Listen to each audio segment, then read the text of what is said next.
할렐루야. 우리 옆 사람에게 한 번 더 인사했으면 좋겠어요. 은혜 받읍시다. 그렇게 한번 인사. 은혜 받읍시다. 은혜 받읍시다. 네. 우리에게 성경을 풀어주실 때,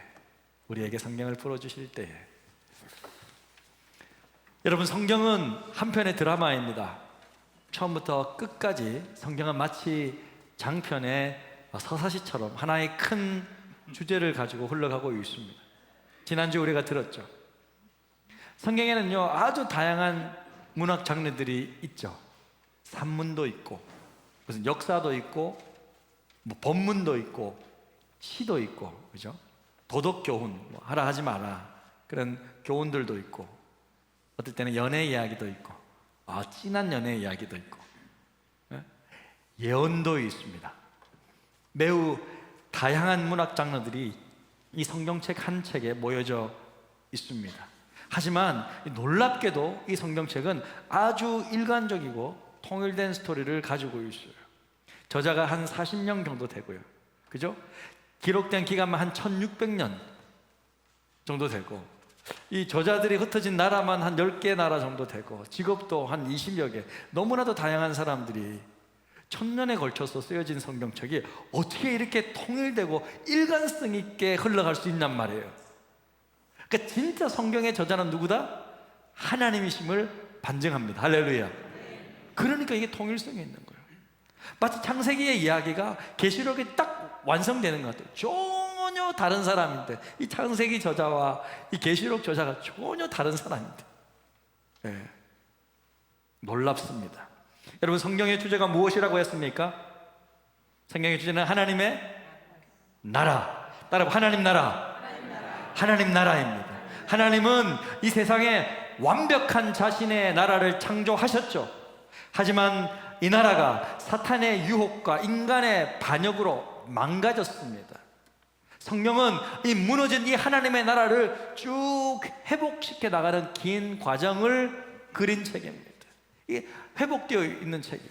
그래서 신학교 가면 제일 먼저 뭐 이렇게 조직신학교 교수님들이 가르치는 게 하나가, 성경은 말입니다, 하나님의 구원 역사예요, 구속사예요. 뭐 기가 따갑도록 들어요. 구원 역사, 그러니까 하나님의 구원 역사, 그 구속사라고 하는데, 여러분, 이렇게 성경은 하나님 나라를 회복해 나가는, 이 백성들을 구원해 나가는 그런 과정을 그린 책입니다. 결국 예수께서 이 땅에 오셔서 십자가의 죽음과 부활로 이 하나님의 나라를 성취하셨어요. 딱 이루셨어요. 이미 2000년 전 하나님의 나라가 완전히 임했죠. 그때부터 딱 시작되었어요. 완전히 왕이 다시 오셨기 때문에, 왕의 백성들이 나왔기 때문에 이제 시작되었고, 예수님께서 다시 오시면 이 하나님의 나라가 완성될 것입니다. 할렐루야. 우리는 그 하나님 나라의 완성을 향해서 같이 나아가고 있는 사람들입니다. 하나님의 백성들입니다. 이렇게 우리는 성경을 이해할 때 이와 같은 큰 흐름, 큰 문맥을 알고 성경을 읽어야 제대로 이해가 될 것이에요. 여러분, 한번 화면 한번 보시면요, 그림 한번 보시면 이렇게 퍼즐이 있어요. 퍼즐 한번 해보셨죠? 네, 어르신들도 우리 손자 손녀들하고 맞춰보셨잖아요. 이 퍼즐을 한 번씩 다 맞춰보셨을 텐데, 여러분, 이 퍼즐에 저 그림이 나와 있잖아요. 저기 성 같은 그림. 저 그림을 보고, 야, 이제 맞추자 하면서 흩어져서 맞춰야 맞출 수 있지. 여러분, 저 성 그림을 보지 않는 상태에서 퍼즐만 가지고 저 그림을 맞출 수 있겠어요? 굉장히 어려울 거예요. 그림을 봐야 어떤 걸 만들지를 알아야 이렇게 만들 수 있는 거예요. 잘 끼워 넣을 수 있는 거예요. 여러분, 성경을 이해하는 것도 마찬가지입니다. 우리는 그동안 제가 볼 때는 너무 작은 본문 퍼즐 조각들만 이해하고 있는 거예요. 제가 2년 동안 성도님들 파악하면서 신방도 하고 이야기도 나누고 하면서 제가 이제 발견한 거예요. 우리 성도님들 성경을 굉장히 사랑하는데 큰 전체적으로 맥을 잡고 이해하고 있는 것이 아니라, 부분 조각들만 이해하고 있구나. 자, 이제는 제가 해야 될 게, 이제는 이거 깨줘야겠다. 구슬이 서마리아도 뭐야? 깨어야 보배란 말이지. 그래서 여러분들이 단편적으로 그동안 들었던 그 많은 좋은 말씀들이죠, 귀한 말씀들을 이제는 하나로 퍼즐로 딱 맞추자 이거예요. 큰 그림을 그리지 못하면, 성경의 큰 문맥을 맥을 잡지 못하면요, 내가 지금 들었던 이 퍼즐 조각이 어디에 맞춰 끼워야 될지 몰라요. 그래서 엉뚱하게 해석할 수도 있다는 거죠. 그래서 우리는 이 큰 그림을 먼저 그릴 수 있어야 되는데, 자, 성경의 큰 그림을 이해하고 맥을 잡고 성경을 읽을 때 우리에게 아주 큰 유익이 있습니다. 특별히 두 가지 큰 유익이 있는데, 그것은 뭐냐? 먼저 여러분, 성경을 맥을 이해하게 되면요, 마음에 열정이 생기게 돼요. 이게 놀라운 일이에요. 이 정말이에요.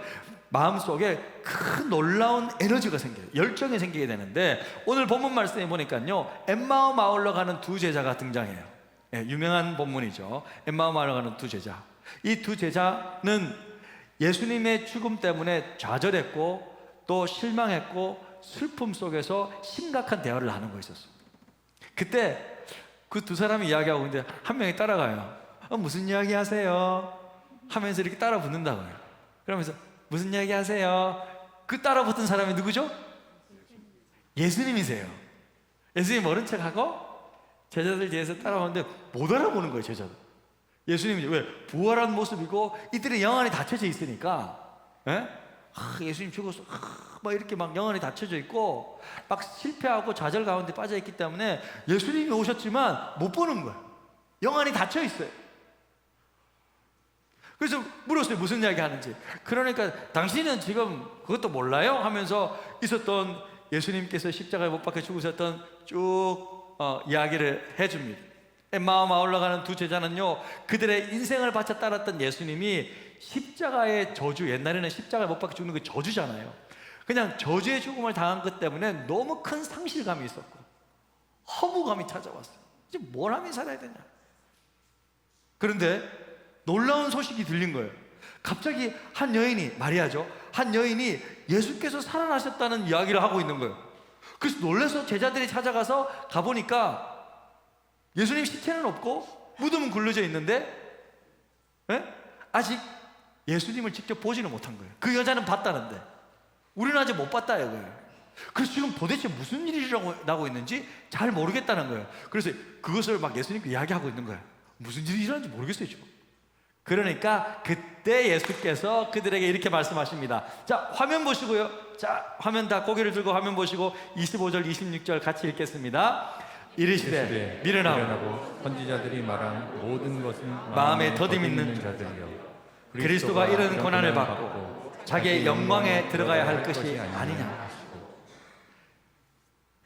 미련하고 선지자들이 말한 모든 것을 마음에 더디 믿는 자들아, 원래 메시아가 그리스도가 오면 이런 고난을 받고 다시 살아나는 거 모르니? 이렇게 설명하고 있는 거예요.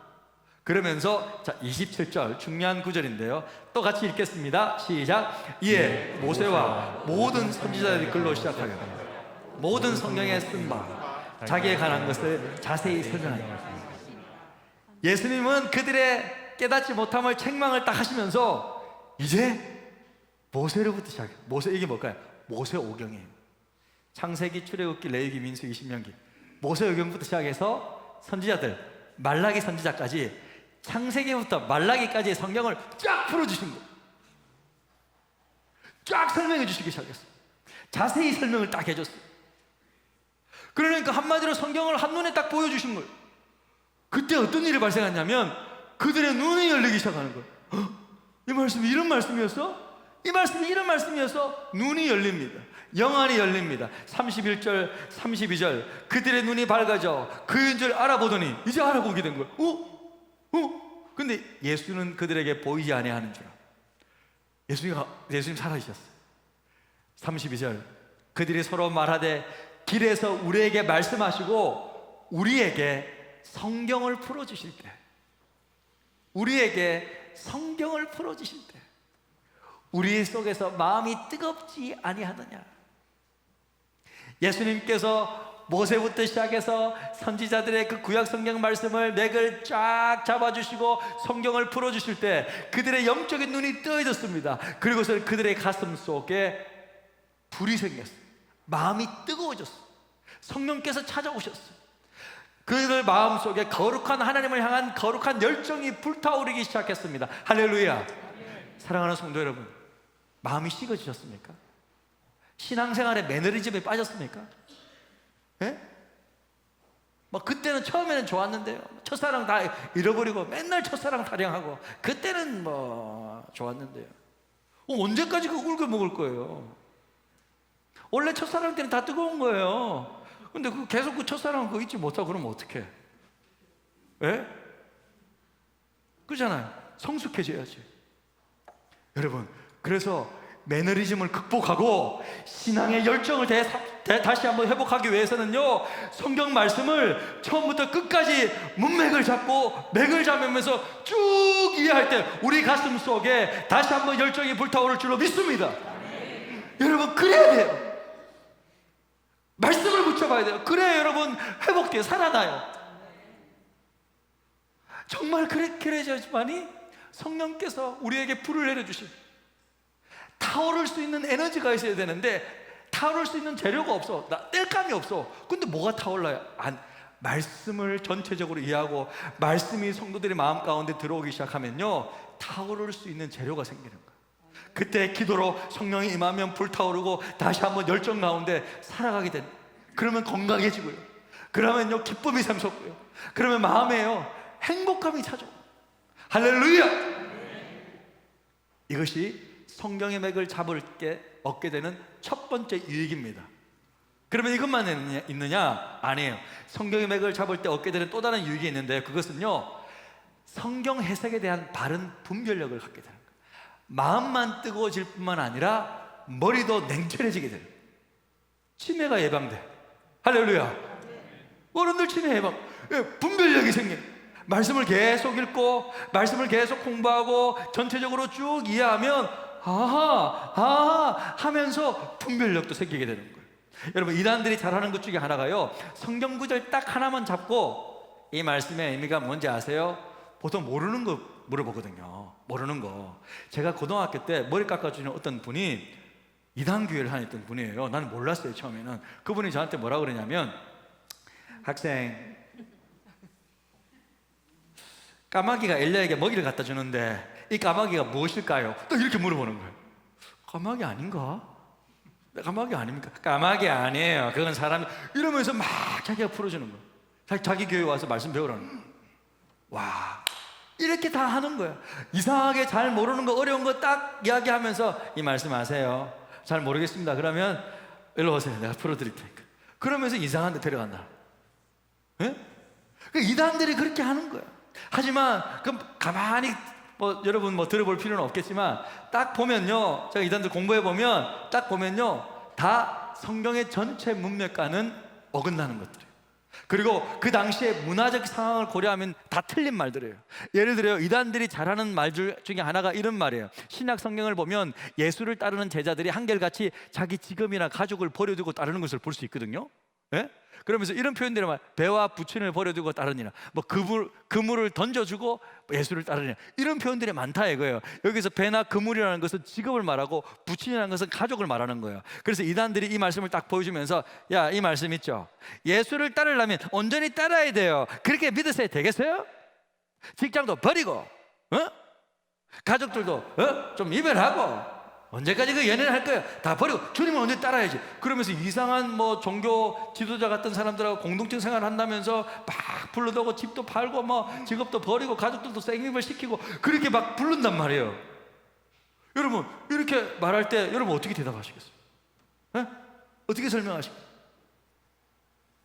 마가복음 1장 여러분 20절 이런 말씀들이 있잖아요. 곧 부르시니 그 아버지 세베대의 품꾼들과 함께 배에 버려두고 예수를 따라가니라. 누가복음 5장 11절 그들이 배들을 육지에 대고 모든 것을 버려두고 예수를 따르더라. 자, 이런 말씀을 딱 가지고 소위 열심히 있는 신자들 딱 불러다가 이렇게 믿어서는 천국 못 가요, 제대로 믿어야지 하면서 이거 버려두고 말씀 딱 가르치면서 그렇게 딱 꼬드긴단 말이에요. 이럴 때 어떻게 우리가 대답할 수 있겠냐고요. 성경의 전체적인 문맥이나 그 당시의 시대적인 상황들을 모르면 우리가 넘어갈 수 있다. 하지만 문맥이나 또 시대적 상황을 알면 딱 우리가 바로 딱 이야기할 수 있죠. 제가 잠깐 설명해 드리면요, 2000년 전 예수님께서 살았던 그 1세기에는요 스승과 제자의 관계가 어땠냐면요, 무조건 제자는 스승하고 같이 있어야 돼요. 문자적으로 따라다녀야 돼요. 그래서 성경에 보면 예수를 쫓느니라, 예수를 따르니라, 그런 표현이 많은 거예요. 왜냐하면 그 당시에는 무슨 전화기가 있어요, 인터넷이 있어요, 뭐가 있어요? 예, 종이도 잘 없는데 무조건 따라다녀야 돼. 제자는 스승을 무조건 따라다녀야 돼. 그러니까 제자가 된다는 말은 스승과 신체적인 근접성을 포함하는 말이에요. 좀 띄워주시겠습니까? 예. 예, 제자가 된다는 말은, 예? 당시에 제자가 된다는 말은 스승과 신체적 근접성을 포함하는 말이에요. 신체적으로 말 그대로 따라가야 돼. 쫓아다녀야 돼. 그러니까 여러분, 예수님의 제자가 되려면 내가 지금 일하고 있는데 직업을 가지면서 예수님을 쫓아갈 수 있어요? 못 따라다니잖아요. 어쩔 수 없이 직업을 포기해야 되는 거예요. 예수님 따라다녀야 되니까. 예? 어쩔 수 없이 가족들 버려두고 가야 돼요. 어쩔 수 없이. 그 당시에는 말이에요. 그게 제자가 스승을 따라다닌다, 배운다는 뜻이에요. 그거 당연히 가족들하고도 장피 떨어지고 있고 직업을 당연히 버려두어야 예수님은 쫄쫄쫄쫄 쫓아다니시죠. 지금은 어때요, 여러분? 지금은 그렇게 스승과 제자의 관계가 그렇습니까? 예? 선생님한테 학교 가서 공부 잘 배웠어요. 계속 나는 선생님의 제자가 되고 싶습니다 하면서 선생님 이제 집에 가는데 같이 따라가요? 아유, 집에 따라갔다가는요 스토킹 신고 당해요. 감옥 간다고. 여러분이 와, 우리 강신선 목사님 말씀 잘 가르치는 것 같고, 목사님 제가 제자로 좀 삼아 주십시오, 말씀을 좀 배우겠습니다. 그럼 저를 쫄쫄 따라다니고, 사택 가도 따라다니고, 사무실 가도 따라다니고, 에? 그렇게 따라다니면 제가 어떻게 했어요? 부담스럽습니다. 예, 부담스러운 거예요. 그거 아니잖아. 오늘날에는 제자가 된다는 말은 그런 의미가 아닌 거예요. 그리고 예수님은 지금 이 땅에 육체적으로는 계시지 않잖아요. 어디 하나님 보좌 우편에 앉아 계시잖아요. 예수님은 자신의 영을, 성령을 통해서 예수 믿는 사람들의 가슴 속에 성령을 부어주십니다. 할렐루야. 그러니까 지금은 예수님을 신체적으로 따라다니고 뭐 그렇게 할 그게 아니다라는 거예요. 그러니까 전혀 다른 잘못된 해석법을 적용시킨다는 거죠. 예? 그러니까 오늘날에는 예수님을 믿고 따른다는 것은 직업을 포기하거나, 뭐 예를 들어서 목회자들 경우는 다르죠. 전임 사역자들은 다릅니다. 때로는 전임 사역자들은 직업 포기하죠. 예, 때로는 가족들과 떨어져 지내기도 합니다. 사명을 위해서. 또 소유물 하나님 앞에 다 드리기도 하잖아요. 전임 사역자들 제외하고 일반적으로 예수님을 믿고 따른다는 것은 직업을 포기하거나 가족을 버리거나 내 소유물을 다 포기하는 것은 아니다라는 거예요. 자, 이렇게 결론을 내릴 수가 있습니다. 그러니까 우리는 직업도 가족도 소유도 그대로 가지고 있으면서 열심히 직장 생활하면서 하나님 더 섬기는 거죠. 그 가운데서 하나님 복음을 전하는 거고, 가족들에게 예수님의 향기를 오히려 바라야 되는 거죠. 잘해주고 사랑해주고. 예? 내 소유를 가지고 하나님 섬기는 거죠. 여러분, 차가 있어야 뭐 태워주기도 할 거잖아요. 아무것도 없으면 정말 뭐 옷이라도, 겨울옷이 있어야 섬기죠. 내 소유를 가지고 오히려 있어야 하나님을 섬길 수 있는 거잖아요. 할렐루야. 그러니까 여러분, 이렇게 우리가 건강하게 성경을 볼 수 있으려면 성경의 전체적인 흐름을 파악하고 있어야, 당시의 시대적인 상황들을 파악하고 있어야 된다는 거예요. 자, 그래서 여러분, 우리가 각 시대를 이해하고 성경을 전체적으로 이해하는 것이 얼마나 중요한지, 건강하게 성경을 해석하는 데 중요한지 이해하시겠죠? 예, 이해하시면 고개들 한번 크게 한번 끄덕여 주십시오. 예, 이해합니다. 오케이, 이렇게. 이해하나요? 자, 그러면 우리 이제 내친 김에 한번 성경을, 여러분, 저는 이제 내용으로 쫙 한번 훑었고 성경을 시대 순으로 한번 정리해 볼 텐데요. 여러분, 이것이 전혀 어렵게 느껴질 필요가 없는 게, 계속 저는 무한 반복을 할 거기 때문에 반복하다 보면요, 내 이름 외우듯이 외울 수 있어요. 자기 이름, 내 이름 너무 어려워서 못 외우는 사람 있어요? 아무도 없죠. 자기 이름 외우시잖아요. 교회 이름 길다고 여러분 못 외우는 사람 있어요? 다 외우잖아요. 그런 것처럼 계속 반복하다 보면요, 딱 알 수 있게 돼요. 그래서 이 구약 성경 전체를 딱 10시대 10개 단어로만 딱 정리를 할 건데, 요것만 딱 이해하고 있으면 여러분 이제는 쉽게 성경을 다음부터 볼 수 있는 눈이 열릴 수 있어요. 그래서 우리 10시대만 여러분 조금 왜 이렇게 힘든가 하나 이렇게 생각하지 마시고, 자 10시대 이렇게 딱 나와 있는데 창조 족장부터 쭉 침묵시대까지 있는데, 먼저 여러분 같이 한 목소리로 읽어보겠습니다. 시작. 창조시대, 족장시대, 출애굽과 광야시대, 정복시대, 사사시대, 다니엘왕국시대, 분열왕국시대, 포로시대, 포로귀환시대, 침묵시대. 자, 이것을 외우려고 생각하지 마요. 절대 외우려고 생각하지 마요. 예, 외우면 안 돼. 외우면 안 돼. 외우려고 생각하지 마시고요. 자, 여러분 창조시대는 알죠? 창조시대. 창세기는 알잖아. 창세기 때 창세기 당연히 창조됐으니까 창조시대지. 그거는 알잖아. 일본은 알잖아. 창조시대. 근데 창세기를 보면 창조된 뒤에 무슨 이야기가 많이 나오냐면 아브라함, 이삭, 야곱 이런 족장들이 많이 등장해요. 그래서 족장들이 많이 나와서 활동하기 때문에 족장시대라 그러는 거예요. 자, 창조시대 이해했죠? 자, 족장시대에 있어요. 아브라함, 이삭, 야곱. 네, 족장시대에. 그 다음에 이 족장들이 그 야곱 시대 때 이제는 다 70명이 이집트로 가잖아요. 이집트로, 애굽으로 가잖아요. 애굽에서 살면서 인구가 많아졌어요. 인구가 많아지니까 어떻게 됐어요? 그들이 종으로 되어 있는 거야. 종으로 되어서 하나님께서 모세를 통해서 탈출시켜 주잖아요. 그게 이집트, 애굽에서 탈출했다. 그래서 출애굽. 근데 이집트에서 나와서 보니까 애굽만이나 사막이네, 광야인 거예요. 그래서 출애굽과 광야시대. 따라해봅시다. 출애굽과 광야시대. 자, 여기까지 됐죠. 자, 창조시대, 그 다음에 족장들이 많으니까 족장들 시대.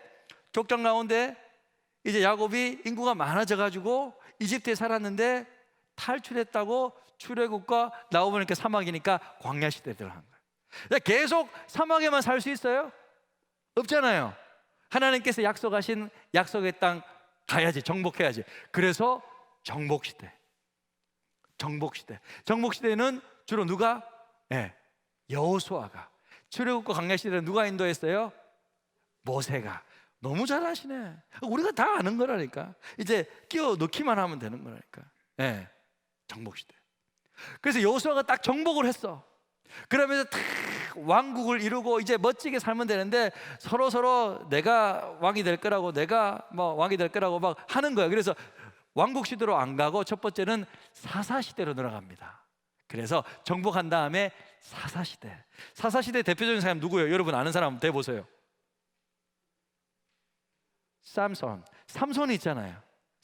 샘소나이트. 삼손이 있잖아. 삼손. 뭐 기드온과 300용사. 삼손, 뭐 드보라 이런 사람이 사사시대 사람들. 자, 이 사사시대가 끝나면서 도저히 우리 이렇게 해서는 안 되겠다. 이제 다니엘 왕국을 이뤄야 되겠다 해서 통일왕국 시대, 다니엘 왕국 시대가 딱 시작됩니다. 다니엘 왕국 시대는요, 왕이 3명 딱 등장하나요? 첫 번째 왕이 누구죠? 사울 왕. 둘째 왕이 다윗. 셋째 왕이 솔로몬. 야, 너무 잘하시네. 40년씩 각각 통치해요. 그러니까 다니엘 왕국 시대가 전성기인데 120년 동안 전성기였어요. 이스라엘이 실제로. 그래서 여기 이제 다니엘 왕국 시대. 자, 다니엘 나왔으니까 또 뭐가 나와야죠? 분열 나오는 거죠. 맞잖아요. 다니엘 나왔으니까 분열 나와야지. 분열 나오고 다니엘 나올 수는 없잖아. 다니엘 된 다음에 분열 돼야 되는 거죠. 자, 다니엘 왕국 시대 하면은 분열 왕국 시대. 자, 북이스라엘과 남유다로 나눠지는 거야. 자, 북이스라엘의 대표적인 나쁜 왕이 누구예요? 나쁜 왕. 그녀와 결혼했던, 이세벨과 결혼했던 그 왕, 아합 왕이 나오잖아요. 아합 왕이 나와가지고 우상을 숭배하고 하니까 누가? 엘리야가 나와가지고 막 심판하고 막 바알 그 숭배하는 그 나쁜 선지자들과 싸우고, 그런 시대가 다 분열 왕국 시대, 북왕국 시대. 남쪽에는 좋은 왕들도 있죠. 히스기야와 같은 왕. 좋은 왕들이 몇 명 좀 있습니다. 그렇게 나라가 분열됐음에도 불구하고 이게 말을 안 들어. 그러니까 어떻게 돼? 다니엘에서 분열까지 됐으면 좀 정신 차려야 되는데 분열해도 정신 못 차려. 그러니까 포로로 끌려가는 거죠. 그래서 포로 시대가 되는 거예요. 자, 포로로 갔으니까 어떻게 다시 돌아와야 되니까 포로 귀환 시대가 되는 거죠. 포로로 잡혔어. 다시 돌아와야 되니까 포로 귀환 시대. 자, 포로 시대에는 다니엘과 세 친구, 포로 시대 때는 그렇잖아요. 다니엘이 나와가지고, 예? 정말 그 이방 나라에서 하나님을 섬기는, 청년을 섬기는 다니엘이 저 예루살렘을 향해서 창문을 열고 3번 기도하였더라, 그런 표현들, 그게 포로 시대 때 선지자 다니엘, 에스겔 이런 사람들. 그 다음에 이제 다시 돌아옵니다. 포로 귀환 시대죠. 누구를 통해서? 에스라 목사님이 멋지게 이제 성벽을 해서 너희들 정신 차려야 돼, 그러면서 다시 돌아와서 에스라나 느헤미야가 포로 귀환 완전히 이렇게 새롭게 합니다. 근데 그럼에도 불구하고 이스라엘 백성들이 끝까지 하나님께 순종하지 못했기 때문에 하나님이 뭐예요?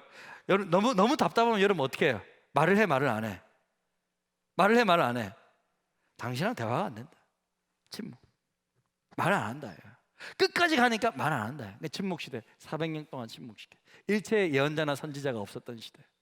자, 그러니까 여러분 이거를 이해하려고 생각하지 말고 그냥 흐름을 쭉 보면서 쉽게 하면, 자, 창조됐다. 창조 시대 때 아브라함, 이삭, 야곱 족장들이 있으니까 족장 시대. 그들이 이집트에 가서 사람들이 많아져 가지고, 근데 안타깝게도 종이 됐네. 그렇게 탈출하니까 출애굽과 사막이네, 광야 시대. 사막에서 살 수 없으니까 땅을 정복해야 돼. 정복 시대. 정복해서 보니까 왕은 없어. 자기들이 잘났다고 그래. 사사 시대. 사사들이 통치하나. 이제 도저히 안 되겠다. 왕을 이뤄야 되겠다. 나라를 이뤄야 되겠다. 단일 왕국. 단일 됐으니까 분열 왕국처럼. 분열돼도 정신 못 차려. 포로로 잡혀가. 포로 시대. 포로 됐으니까 다시 돌아오시니까 포로 귀환 시대. 그런데도 말 안 들어. 말 못하는 침묵. 할렐루야. 여러분 10시대 외우려고 생각하지 말고 그냥 머릿속으로 이해하시면요, 이걸 계속 반복하다 보면 금방 눈 들어와요. 자, 그러면 제가 어떤 목사님이 누군가가 엘리야 이야기를 하고 있다. 그러면 여러분 딱 눈치채요. 엘리야가 등장했네. 엘리야가 분열 왕국 시대지. 북왕국 선지자잖아. 아방 심판하겠네. 딱 이렇게 나올 수 있다는 거. 할렐루야. 다니엘 나왔어. 다니엘은 완전히 포로 시대 때 살아요. 자, 바벨론으로 잡혀갔었을 때. 뭐 이렇게 여러분 이해한다든지. 자, 여러분 이렇게 성경을 여러분, 삼손이 나오면 사사로 가야 되고, 그러니까 여러분 이렇게 성경 그동안 조각조각 배웠던 것들을 쭉 흐름으로 깨면요, 성경이 보이기 시작합니다. 자, 이렇게 여러분 주보에도 나와 있어요. 그냥 이렇게 제가 좀 설명을 해놨어요. 그거 보시면 되니까. 자, 이 표도 여러분 계속해서 볼 거니까 몰라도 상관없어요. 절대 외우지 마세요. 외우지 마세요. 외우면 혼납니다. 외우지 마세요. 제가 외우도록 강요 안 합니다. 자, 여러분 신약 성경은요 더 쉬워. 여러분 대한 예수교 장로회 들어보셨습니까? 무슨 교? 대한 예수교잖아요. 예수교가 아니고 신약 성경은요 예사교야. 따라해보시죠. 예사교가 뭐냐? 예수시대, 사도시대, 교회시대. 예사교. 끝. 그러니까 신약 성경은요, 예수님 오셨잖아요. 예수님 시대는 제자 만들었죠. 사도시대. 그 다음에 이 사도들이 교회를 세우거든요. 교회시대. 그리고 종말. 끝. 신약 성경은 간단해요. 예수님 오셨고 제자들이 있고 제자들이 교회를 세웠고 그 다음에 마지막 때를 기다리고. 그러니까 여러분 성경의 하나의 한 편의 드라마예요. 쭉 시대별로 쭉 이렇게 한 편의 드라마. 하나님 나라를 향해서 창조되었고, 그러니까 모든 존재는 시작이 있고 끝이 있잖아요. 여러분 태어날 때가 있고 여러분이 죽을 때가 있을 거라고요. 인정하기는 싫지만 나의 인생의 마지막이 있어요. 내 인생의 마지막이 있어요. 지구도 마찬가지예요. 지구의 시작이 있고 지구의 끝이 있다. 이 세상은요 처음이 있고 마지막이 있어요. 참 여러분 그렇게 이해하면 돼요. 마지막이 없을 것 같지만, 인정하기는 싫지만 모든 사람이 죽는다. 맞잖아요. 세상도 마찬가지예요. 예수님께서 다시 오시면 마지막에 있는 거예요. 왜 마지막에 있냐면 시작이 있기 때문이에요. 그러니까 성경의 배경은 창조부터 마지막 때까지의 쭉 흐름을 드라마로 촬영하고 있다라고 보시면 돼요. 물론 지금은 우리는 교회 시대를 지나가고 있고요, 저와 여러분은 지금도 실은요 하나님의 일기장에 쓰고 있다고 했잖아요. 성경이 끝났지만 여러분들이 하나님을 위해서 살아가는 모든 노력들, 모든 섬김들 다 하나님의 일기장에 지금 하나님의 성경책에 기록되어 있을 거라고. 예? 예? 우리 뭐 장로님은 어디 이사 가가지고 그래도 복음을 전하였더라. 뭐 김 장로는 자식을 잘 둬가지고 용돈을 두둑히 받아 교회를 건축하였더라. 뭐 예를 들자면 그렇게라도 여러분의 소소한 일상의 삶이, 하나님을 위한 삶, 여러분의 직장에서의 삶, 모든 삶이 성경책에, 여러분 성경은요 나쁜 것도 다 기록되어 있어요. 다 기록되어 있다. 여러분의 모든 삶도 하나님의 백성들의 삶의 기록들이 하나님의 일기장에 다 기록되고 주님께서 오시면 완성될 것입니다. 여러분 다시 한번 말씀을 마칩니다. 성경을 여러분 쭉 큰 흐름을 파악하게 되면 두 가지 큰 유익이 있다 했습니다. 첫 번째는 뭐예요? 마음속에 성령에 충만한 마음속에 열정이 생깁니다. 할렐루야. 그리고 성경을 전체적으로 쭉 알게 되면요 분별력이 생기는 거예요. 치매만 예방될 뿐만 아니라 분별력이 생겨서 하나님을 알게 되고 나를 알고 세상을 알게 되면요 가슴이 뜨거워져서 하나님을 위해 살아가는 열정과 분별력으로 멋지게 인생을 살아가게 될 줄로 믿습니다. 그래서 여러분 성경을 계속해서 이렇게 전체적으로 이해하고 공부하는 저와 여러분 되시기를 바라고, 앞으로도 제가 저보다 쉽게 여러분들에게 더 말씀을 나눌 거고요. 내년부터는 본격적으로 창조시대 하면 몇 가지 포인트들 잡아서 딱딱딱 설명하면서 중요한 성경의 이야기들 여러분과 함께 나누며 교훈들을 발견하면서 나갈 거예요. 그러니까 2022년도는 우리 교회의 새로운 해가 될 거예요. 2002년도만 여러분 주일 예배만 열심히 잘 드리고 말씀을 잘 배우면 2023년부터는 성경을 바라보는 눈이 달라지게 될 거예요. 그렇게 우리가 새롭게 우리 교회에 그런 부흥과 은혜가 역사가 있었으면 좋겠습니다. 우리 시간 들었던 말씀 생각하시면서 찬양할 때요 정말 우리의 귀한 고백이 되었으면 좋겠습니다. 이 찬양으로 하나님 앞에 반응하며 나아갑니다. 기도의 자리로 나아갑니다. 달고 오묘한 그 말씀, 생명의 말씀은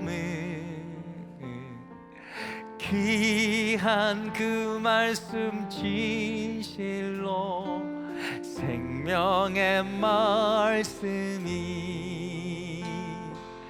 나의 길과 믿음 밝히 보여주니 아름답고 귀한 말씀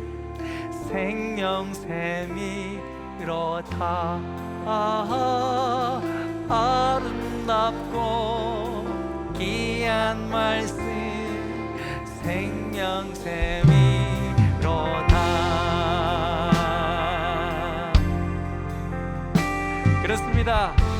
우리 주님의 귀한 말씀 내 노래가 됩니다. 귀한 주님의 말씀은 귀한 주님의 말씀은 내 노래 되도다.